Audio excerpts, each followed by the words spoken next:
Welcome, friends, once again to the session on relating theology and ethics.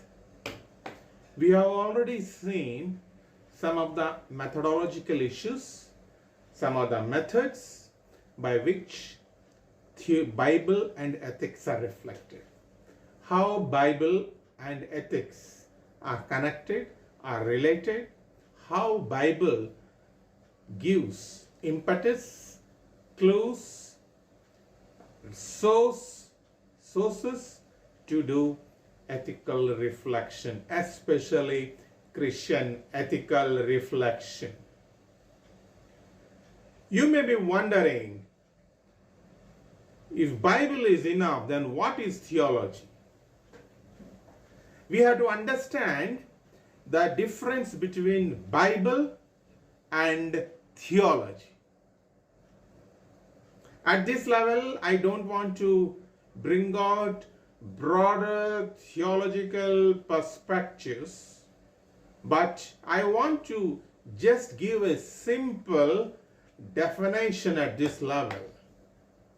Traditionally, if you ask any theological student the definition of theology, he will say or she will say theos plus logos. In Greek, theos means God, logos means study. Yes, that is correct. But if you come to exactly say what is theology, theology is nothing but human understanding of God and God's nature, God's relationships, God's relationships to the world, to the human beings, to the creation, what God has kept for human beings, the life after death, the purpose of human existence.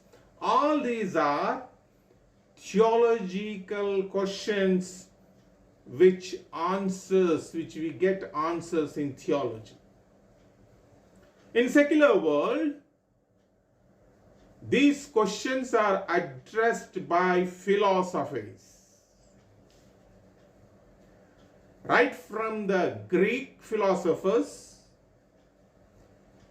from 5th century BCE, these questions are thought of.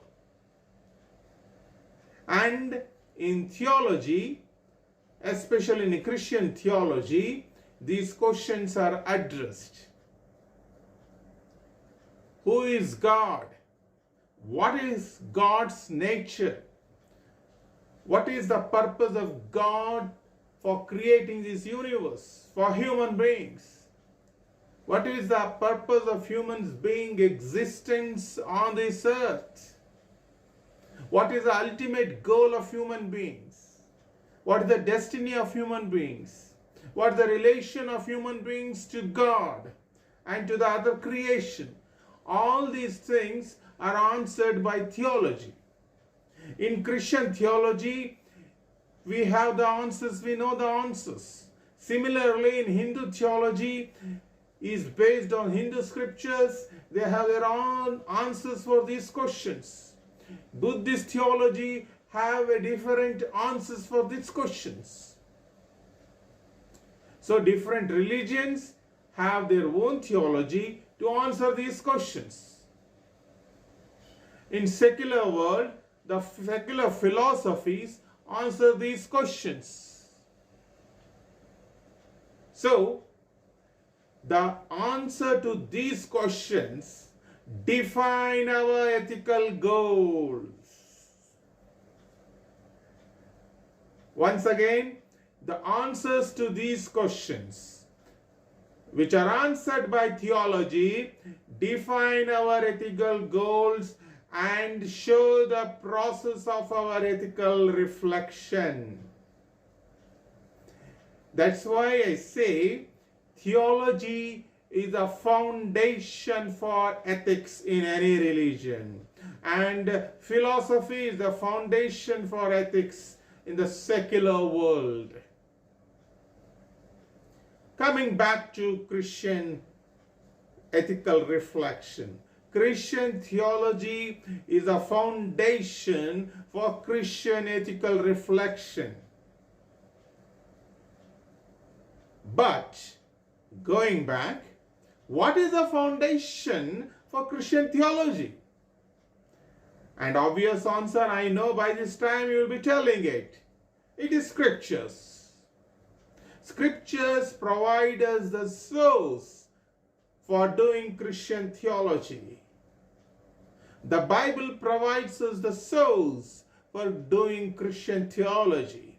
As we have already studied, along with the Bible, the tradition of the churches, the experience, the collective experiences of the fellowship of the church, the human reason, the logic also play a role in doing theology.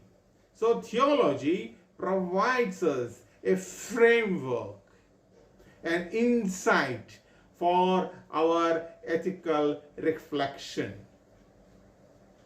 In order to make it very simple, not too simple, simple, I want to give you an example how theology and ethics are connected.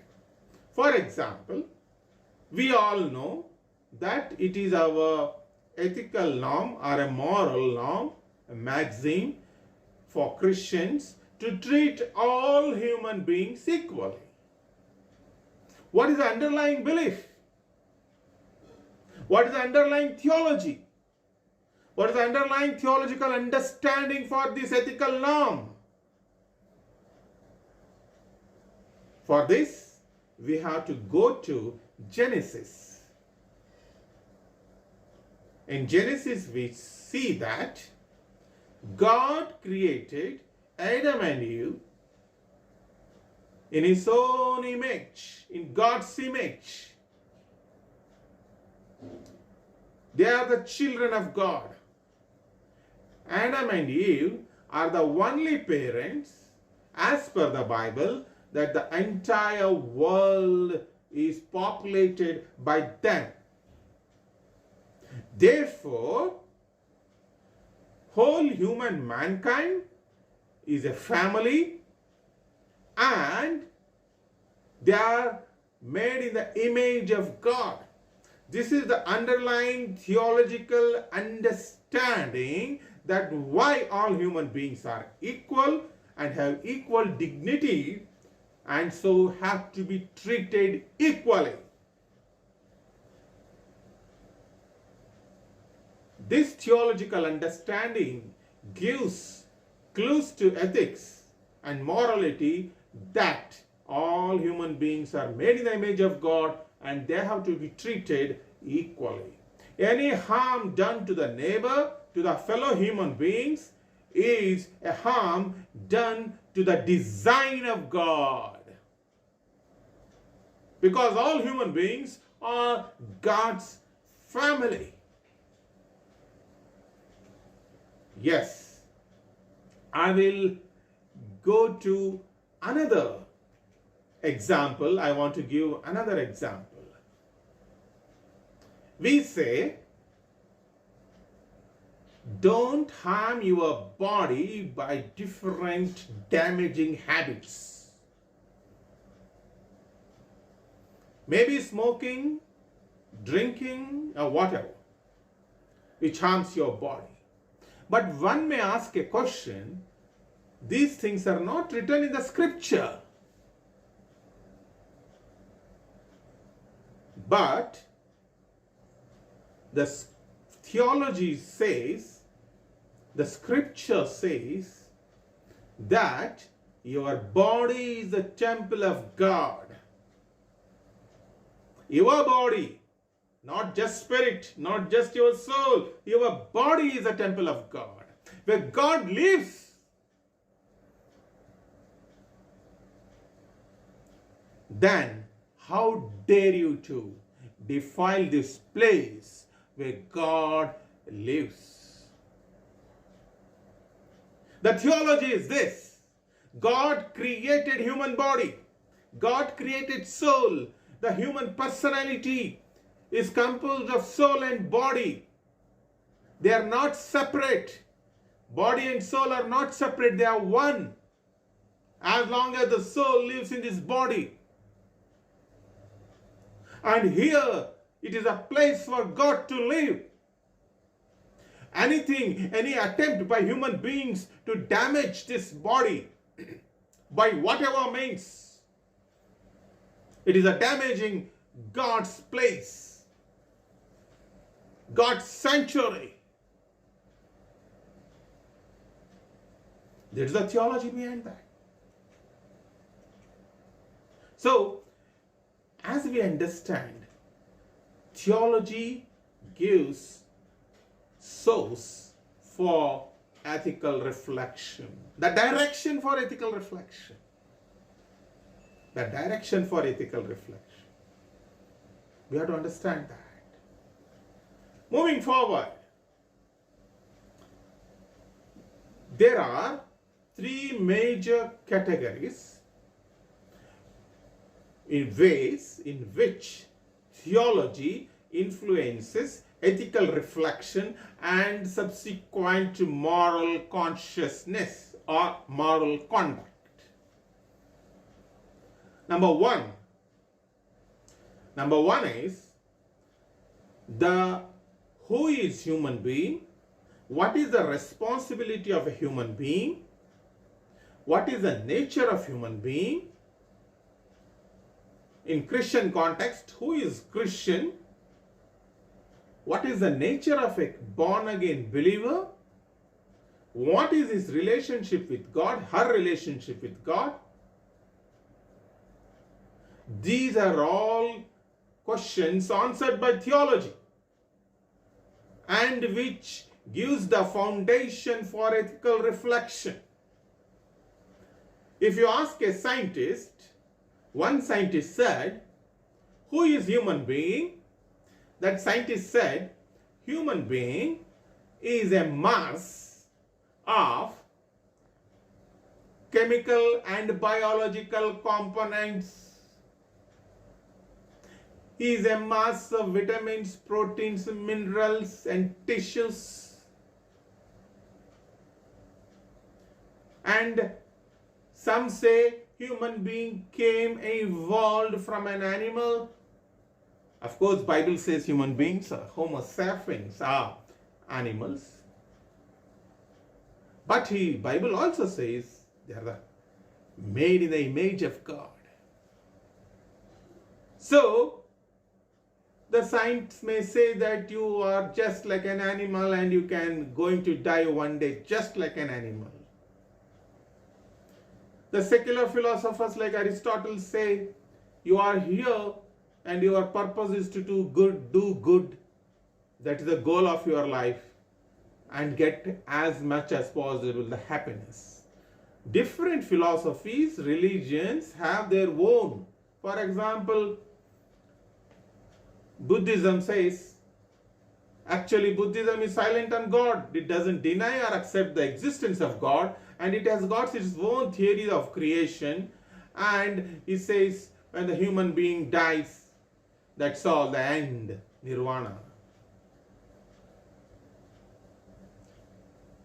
So, Bible says human being is living for a purpose.